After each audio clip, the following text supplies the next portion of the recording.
Hi guys! Welcome to my YouTube channel, Muy in Finland. Ayun, ito kaka-out ko lang galing sa morning shift. Dito ako sa park, sa tapat ng work namin. Ito yung mga cherry blossom na. Hindi pa siya masyado nag-bloom. Pero kulay pink na siya. Ayan, hindi na kailangan pumuntang Japan. Kasi meron naman kami dito. Ito playground to. Dito sa park. Popo muna tayo. Vlog ko lang yung about sa morning shift namin. Saan kaya makaupo? Hanap lang ako ng upuan guys. Kaya pwede to. Ano ba to? Hindi ko alam kung pwede yung upo dito. Ayan. Ito yung view sa amin. Ang ganda. Sa morning shift, ito ay disclaimer lang guys. Ito sa amin lang to ha. Iba-iba naman ang morning shift sa iba. Ito ay sa home care dito sa amin sa Finland. Sa morning shift, usually 7 a.m. to 2 o'clock or 7 a.m. to 2:30 or hanggang 3 ang maximum 7 a.m. to 3 o'clock, 8 hours. Ayun, una 7 a.m. endorsement. Yung endorsement sa amin via lang siya, computer lang, tapos sasabihin lang yung bawat department kung ilan yung naka duty na nurse and opiskelya. Yun, para malaman nila kung may kulang tapos or sobra, lilipat doon sa department na kulang. After endorsement, 7:30 after ng endorsement, check mo muna yung history or kung kailan nagdumi or ano ba yung nangyari sa pasyente mo. Saka bigayan pala ng pasyente yon, kung sinong magiging pasyente mo after ng endorsement. Tapos check mo na sa computer, sa charting, kung kailan last tumae, kung kailan last naligo. Tapos yun, para alam mo kung ano yung mga gagawin mo that day, kung papaliguan mo ba siya or bibigyan mo siya ng yung kumbaga sa Pinas, suppository dito, iba Toilax, nilalagay din sa puwet. Kailangan dito every 4 days kailangan makatae yung pasyente. Yun, after mo ma-check yung sa patient mo, pwede ka na mag-start morning wash, palit ng damit. Tapos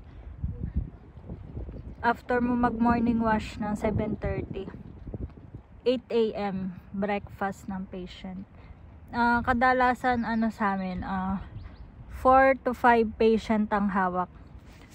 Depende sa dami ng staff. Pero kadalasan ganun, 4 or 5 ang hawak namin. So yung 5 patient, kailangan mapakain mo siya ng hanggang mga 9:30. Kasi ang pinaka ilalagay yung breakfast yung ay 8 o'clock. Yung ilalabas yung mga pagkain ng patient. So 9 a.m. morning wash pa din yun. Ang tawag dito amopesu. Yung pupunta sila sa CR, magpapalit ng damit, palit ng diaper, hilamos. Yun. Tapos 9:30 pag coffee break na ng mga nurses yun. 30 minutes lang din coffee break nurse. After ng coffee break, 10 a.m. continue ka pa. Dapat yung 9:30 napakain mo na lahat yan. Tapos yung 10 AM continue morning wash. Yung mga hindi mo pa napapaligo, continue mo lang siya. Tapos 11, mga 11, 10 to 11 kailangan may activities ka. Kung maganda panahon, ano mo lang, labas mo, pasyal mo, ikot-ikot mo. Tapos yung iba nagbe-baking, yung iba arts, depende sa activities na gagawin sa department.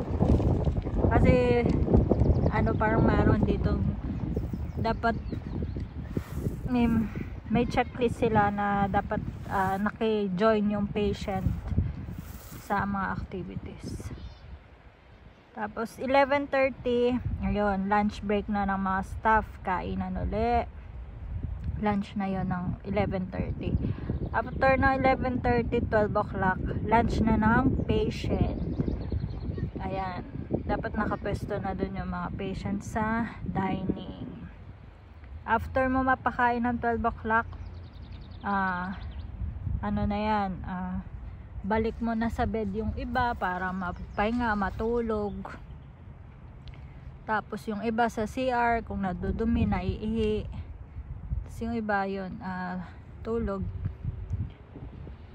After mo magawa yun sa patient, charting na, pwede ka na mag-charting ng mga 1 o'clock. Chart mo na lahat ng ginawa mo noong umaga. After mo mag-charting, mga 2 o'clock, coffee break uli ng nurse. O diba, break na naman. After coffee break, 2:30, coffee naman ng patient. Cavi, doon Cavi coffee. 2:30 hanggang 3, ayun, coffee nila. Yun, doon natatapos ang morning shift. Bali, lang, routine lang din. Depende, dapat alam mo yung mga routine ng pasyente. Tapos yun sa oras, yun, ganun lang naman, araw-araw, paulit-ulit. Mababago lang sa routine ng patient. Tapos may mga hawak kami, iba bedridden, may iba independent.